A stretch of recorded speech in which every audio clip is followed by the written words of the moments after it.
In the Black Magic Tower, under the rocky cave ceiling, there stood a massive structure made of stone. Clearly, this was not meant for humans, as it was enormous. In the hot spring area, there was a soft rustling sound of a fluffy white bath sponge, as soft as clouds, scrubbing against the dragon's skin, accompanied by a girl's relaxed voice. "Today, I didn't take you out to farm under the scorching sun.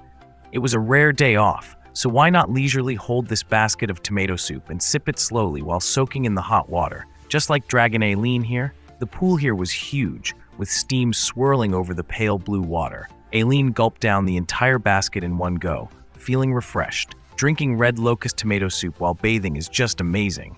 Aileen spread her wings behind her, feeling how easily she could control them. She wondered, "Today, my body feels light. Have I grown a bit taller? It seems like my wings have gotten bigger too?"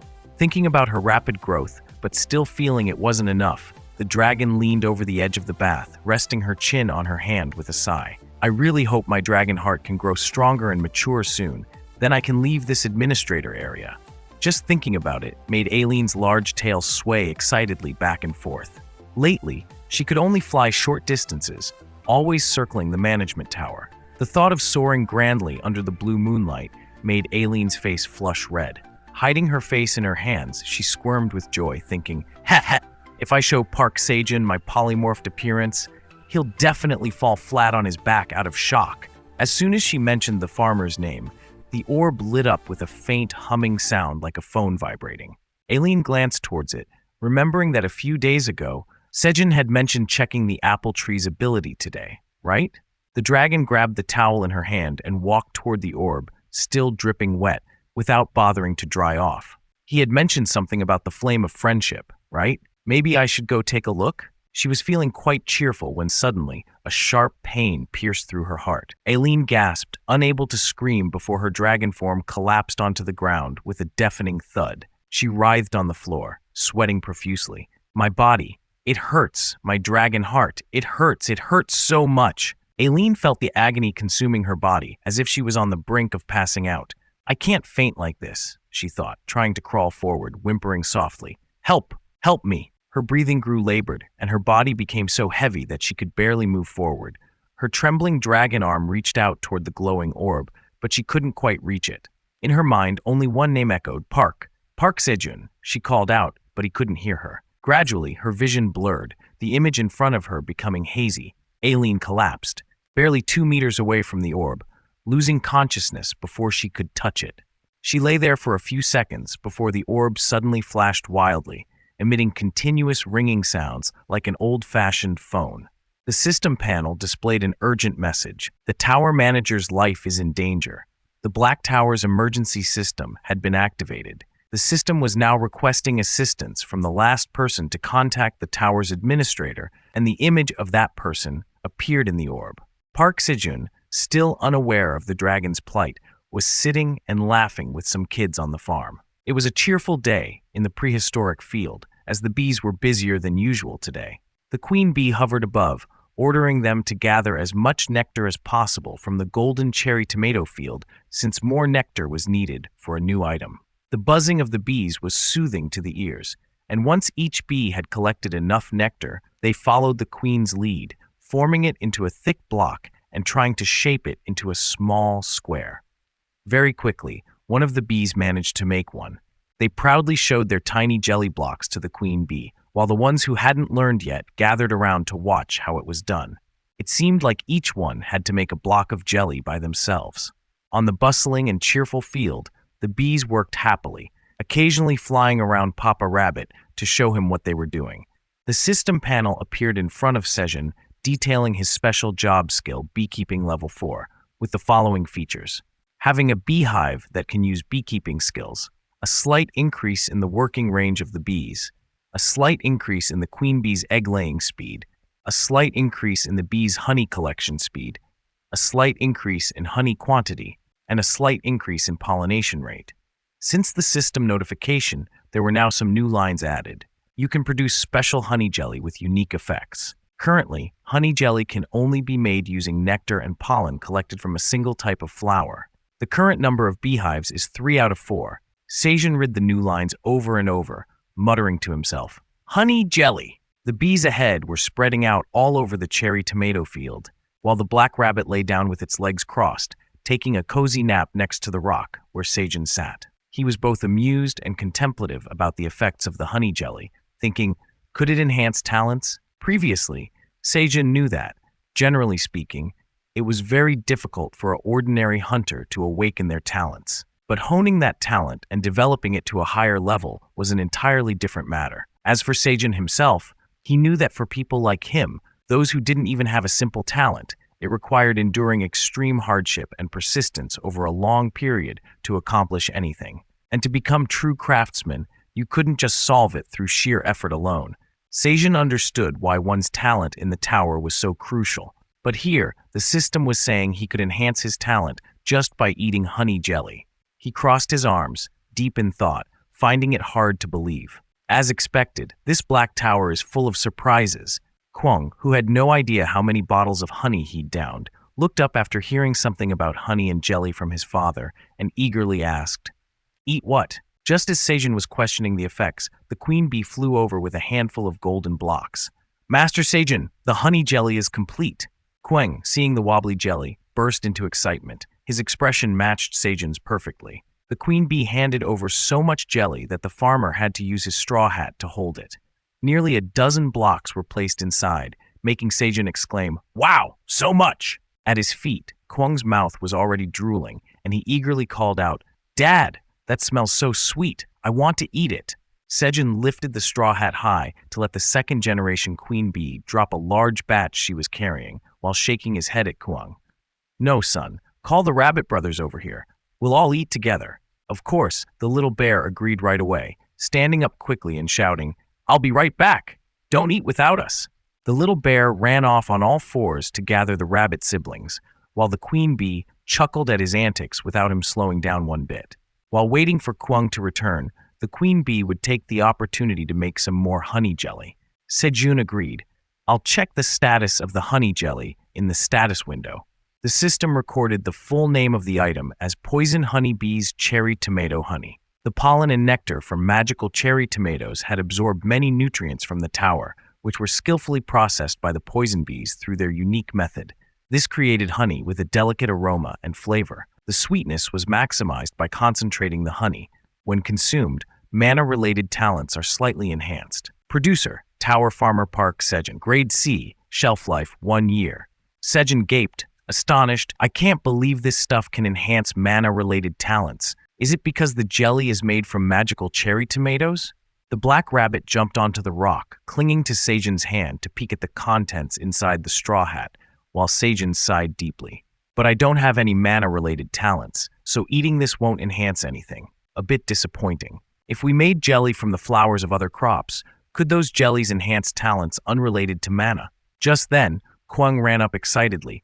"I've called everyone over." Behind him, the rabbits had gathered, including the golden-furred ones, led by their parents. It looked like a festival. Sejun quickly counted and saw that everyone was there, no one missing, so he stood up with the brimful straw hat in hand. "We'll share 1 jelly per person. This is the first time the bees have made so many." After giving each of Kwang and the rabbits a jelly, there was still quite a bit left in the straw hat. Sejun picked one up for himself, eagerly anticipating the taste. What will it taste like? Holding the jiggly jelly with both hands like it was a treasure, Kwang said to Rabbit, "I'm going to eat it so sparingly." Mook laughed and replied, "That tiny thing?" He bet the bear would gobble it up in one bite. Kwang realized Mook was right and immediately reached out to Sejun for another jelly. "I need 1 more. 2 in each hand is just right for me." But Sejun laughed and said, "No way, son. We still have to share with Aileen too." Looking at the jelly in his hand, Sejun suddenly remembered that Aileen loved magical cherry tomatoes. She would surely love this cherry tomato honey jelly as well. Suddenly, he raised his voice and called out, "Aileen, hey, are you listening, oi Aileen?" Usually, whenever there was a new dish, he'd get a message from the tower administrator right away. But today there was nothing, leaving Sejun feeling like something was missing. After calling out a few times, the system panel finally popped up right in front of him, making him both happy and surprised as he exclaimed, "Aileen." But it wasn't a message board. It was an urgent notice. The tower manager, Aileen Fratani, is dying from the Dragon Heart rampage. Sejun was shocked as he quickly scanned the message and clenched his fists, urgently shouting, "What do you mean? Is Aileen dying?" His shout startled the rabbits, who froze and stared wide-eyed at him. Even Chubby Rabbit, who was about to pop a jelly into his mouth, paused. Everyone stopped eating and looked towards Sejun. He anxiously looked at the notification, which had now shifted from blue to a deep red. Black Tower mission. Please calm Aileen Furtani's Dragon Heart rampage. Reward. Aileen Furtani wakes up. Upon failure, Aileen Furtani dies from her Dragon Heart's rampage. The system then immediately popped up another urgent board. Please choose an item to help Tower Manager Aileen Furtani. What? Sejun had never heard of the Dragon's Heart being able to kill Aileen. He questioned the system. What is this thing that's causing such wrath? Meanwhile, the rabbit family beneath Sejun's feet became noisy. Peek-a-peek. Is Aileen really going to die? What's going on, Dad? Is Aileen Nuna sick?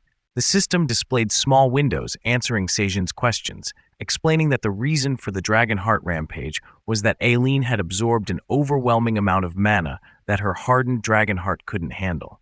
More terms Sejun didn't understand. He scratched his head in confusion. The hardened Dragon Heart? She absorbed mana that her talent couldn't handle? He quickly pieced it together, and as a possible reason dawned on him, he raised his hand to cover his mouth in panic.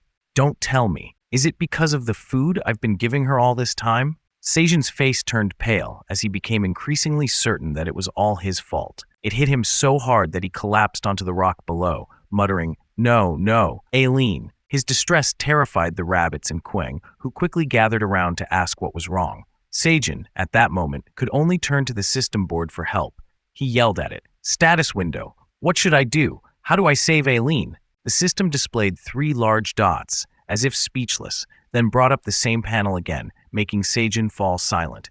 Please choose an item to help Tower Manager Aileen Furtani. Suddenly, the status window added a sentence. You have an item that can do that. That line was like a lifeline, and Sejun's eyes widened as he stared at it. In his panic, he turned to the side and saw the straw hat full of honey jellies pushed toward him, not knowing when it had gotten there. Quang had pushed it over for his dad to see, then decisively held out his own honey jelly for Sejun to see. For Aileen Nuna, Quang's face was full of determination. It wasn't just the red bear. Behind him was the whole rabbit family, offering their honey jellies to Sejun, saying in unison, "Take our jellies too." Even the little yellow-furred ones held out their jellies, along with their older siblings and parents, offering everything for the dragon. Sejun collected all of them into his straw hat, not wasting a second, and called out to the system status board loudly. Each honey jelly was swiftly pulled into the air by the system with a buzzing sound, disappearing at lightning speed. All the jellies were taken until none were left. The system announced, "Quest has been completed," in blue. The Black Tower system then transported the tiny honey jellies into the mouth of the unconscious Aileen lying on the ground. She didn't know what it was, only that a sweet taste touched her tongue, and she obediently closed her mouth and swallowed. The pain that had been tormenting her was gradually replaced by a strange power enveloping her entire body. The dragon woman began sweating less. Her body relaxed a bit as the pain subsided, and the mana circulated quickly, causing her body temperature to rise noticeably. The system had shifted to blue, announcing that the tomato honey jelly from the poisonous honeybee had successfully enhanced the talent of the tower manager Aileen Furtani's hardened dragon heart. Her hardened dragon heart talent was slightly enhanced, preventing the dragon heart from going berserk. Sejun hadn't seen those notifications as they were only displayed for Aileen. He anxiously kept calling out to the system, "Is Aileen okay?" His worried face appeared in the orb, and soon the result came. The system board popped up to answer. Yes, the dragon heart of tower manager Aileen Furtani will not go berserk for the time being. For the time being? What do you mean? Sejun asked again, and the system responded immediately. She is stable at the moment, but if the tower manager Aileen Furtani's talent does not develop, there is a danger of it going berserk again. Only then did Sejun dare to sit down, putting the straw hat back on his head, exhaling a long sigh of relief and telling the little ones, "It said she's fine now." He patted Quang's head, who was leaning against his leg, looking up at his dad. At this moment, Sejun didn't know what to say. His mind was consumed with worry about Aileen's hardened dragon heart. There had to be a way to solve this, right? Not long ago, in the place where the dragon clan lived, The beautiful nebula sparkled with the mystical lights of countless stars as it did every day. The dragons gathered anxiously around the portal stone, trying to find a way into the Black Tower. Suddenly, the portal stone lit up brightly, making a rustling sound as the wind stirred, and everyone present turned in surprise to look. A faint ringing sound echoed as a blue panel appeared, displaying the words, "Transmitting the Black Tower's emergency system activity records." Both Aileen's father and grandfather were shocked, glancing at each other in confusion. An emergency system? Has Aileen collapsed?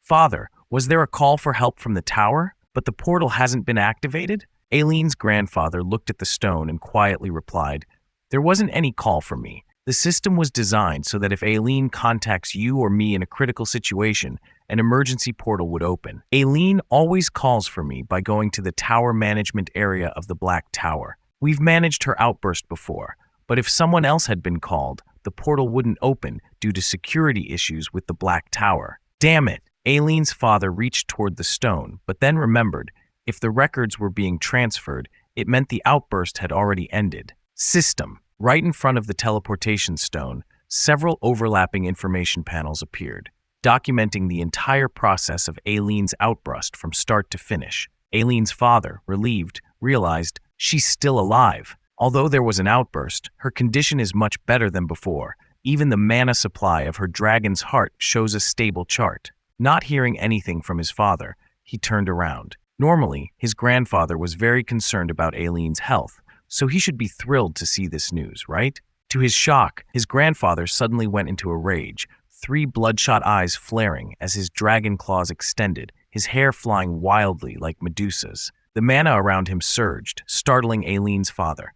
Before he could figure out what was happening, he heard his grandfather roar. The last person she called was Park Sejun. His father looked like he was ready to bite someone's head off. Aileen's father, now even more panicked, thought, "Eek! We're in big trouble." Seeing the furious mana erupting from his father, the dragon form becoming more apparent by the second, he hastily searched for words to calm him down. "Father, maybe that person helped Aileen? Isn't the important thing that Aileen is safe and healthy? We need to quickly find a way to open the portal." Those words became pointless when the dragon's foot stomped down hard. Aileen's father turned pale, staying silent in fear. Park Sejun was asked to help, but not me. The grandfather had fully transformed into his dragon form, massive and enraged, roaring so loudly that Aileen's father could only throw up his hands in surrender. Park Sejun was requested for help, but not me. Who is it? Who dares to steal my granddaughter's heart? I can't forgive him, Park Sejun. Seeing his father roar in that dragon form, Aileen's father hurriedly called out, "Father, this is humiliating for the neighborhood." But no matter how much he tried to calm him down, it was useless. Before long, the surrounding dragon families noticed the commotion, but they didn't seem too surprised. "There he goes again. That old man always loses it when it comes to his granddaughter." They chuckled to each other. "He's become a fool for his granddaughter." They laughed and chatted among themselves, unaware that someone was eavesdropping behind them. It was a dark-scaled dragon hiding behind a large rock, listening in on the two dragons' conversation. The commotion from the Fritani house had caught everyone's attention, but only one individual's eyes gleamed with scheming intent. "The Black Tower, huh? This could be a very good opportunity."